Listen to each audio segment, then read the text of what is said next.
নমস্কার বন্ধুরা, মুন কিচেনে আপনাদের স্বাগত। আজ সম্পূর্ণ একটা নতুন ভিডিও নিয়ে আপনাদের সামনে হাজির হয়েছে। আমাদের চ্যানেলে নতুন হয়ে থাকলে চ্যানেলটিকে সাবস্ক্রাইব করে পাশে থাকা বেল আইকনটিকে প্রেস করে নোটিফিকেশন অল করে রাখবেন, যাতে আমাদের তৈরি করা ভিডিও বা পাঠানো ভিডিও সবার প্রথমে আপনাদের কাছে পৌঁছে যেতে পারে।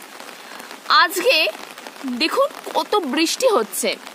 এই বৃষ্টির দিনে পকোড়ার নাম শুনলেই তো জিভে জলও চলে আসে, খিদেও পায়। তো আপনাদেরকে আজ আমি পকোড়া করেই দেখাবো। এই বৃষ্টির দিনে পকোড়া হলে তো আর কোনো কথাই নেই।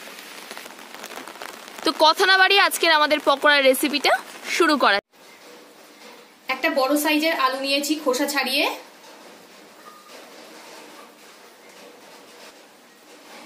একটা কুড়নি নিয়েছি, এই কুড়নির সাহায্যে এই আলুটাকে কুড়ে নেব।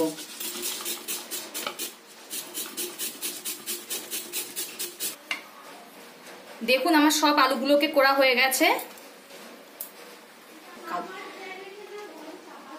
একটা বাটিতে জল নিয়েছি, এবার আলুগুলোকেই বাটির মধ্যে ধুয়ে নেব, কারণ আলুগুলো কেটে রাখলে কালো হয়ে যায়, তাই এই বাটিতে একবার জল দিয়ে ধুয়ে নিলে কালোটা আর হবে না।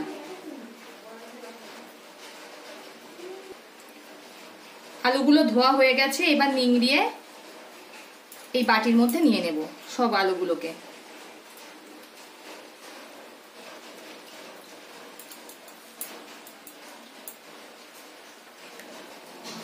আলুগুলো সব জল ঝরানো হয়ে গেছে। এখানে বড় সাইজের দুটো পেঁয়াজকে কুচি করে কেটে নিয়েছি একটা বড় সাইজের লঙ্কা এমন ভাবে কেটে নিয়েছি, 7-8টা রসুনের কুচি। লঙ্কাটা আপনাদের কম বেশি করে নেবেন। এই উপকরণগুলো এই আলুর মধ্যে একসঙ্গে সব মিশিয়ে নেব। বেসন নিয়ে নিয়েছি, এতে 100 গ্রাম বেসন আছে, এর মধ্যে দিয়ে দেব 2 চামচ চালের গুঁড়ো,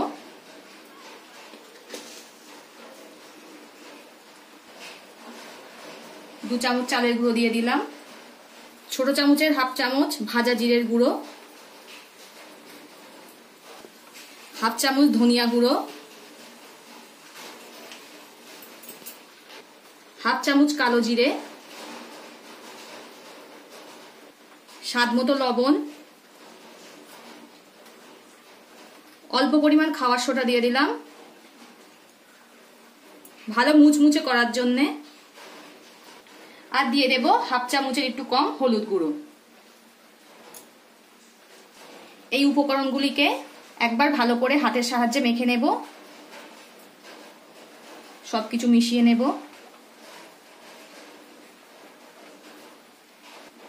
এবার এতে অল্প অল্প করে জল মেশাতে হবে, একের সঙ্গে বেশি দেওয়া যাবে না, একদম অল্প অল্প করে মেশাতে হবে। প্রথমে একবার অল্প করে জল দিয়েছিলাম, আবার একবার অল্প করে জল দিলাম, দিয়ে ভালো করে মেখে নিতে হবে। আমার সবকিছু ভালোভাবে মেশানো হয়ে গেছে, এতে দিয়ে দেব অল্প করে চাট মশলা, দিয়ে আবারও ভালো করে মিশিয়ে নিতে হবে। দেখুন এরম ভাবেই থকথকে করে মাখতে হবে, পাতলা হলে হবে না। আমার মাখা হয়ে গেছে।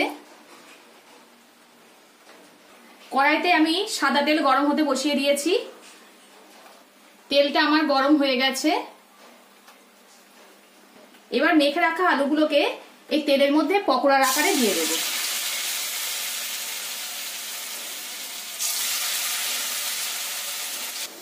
এক সাইড ভাজা হয়ে গেছে, এবার এটাকে উল্টে দেব।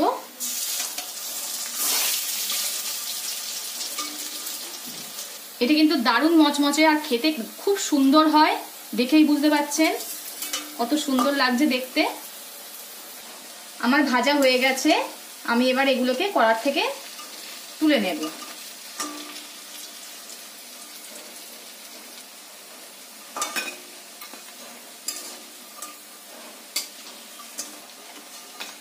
ভাবে সবগুলো আলুগুলোকে আমি ভেজে নেব।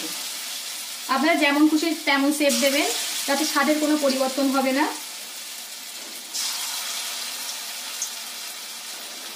আমার সব ভাজা হয়ে গেছে, আমি নামিয়ে নিয়েছি। ভিডিওটা ভালো লাগলে লাইক ও শেয়ার করে দেবেন এবং কমেন্ট করে জানাবেন আপনাদের মতামত। আর আমার চ্যানেলটিকে সাবস্ক্রাইব করে আমার পাশে থাকবেন। পরবর্তী ভিডিওতে আপনাদের সঙ্গে আবার দেখা হচ্ছে।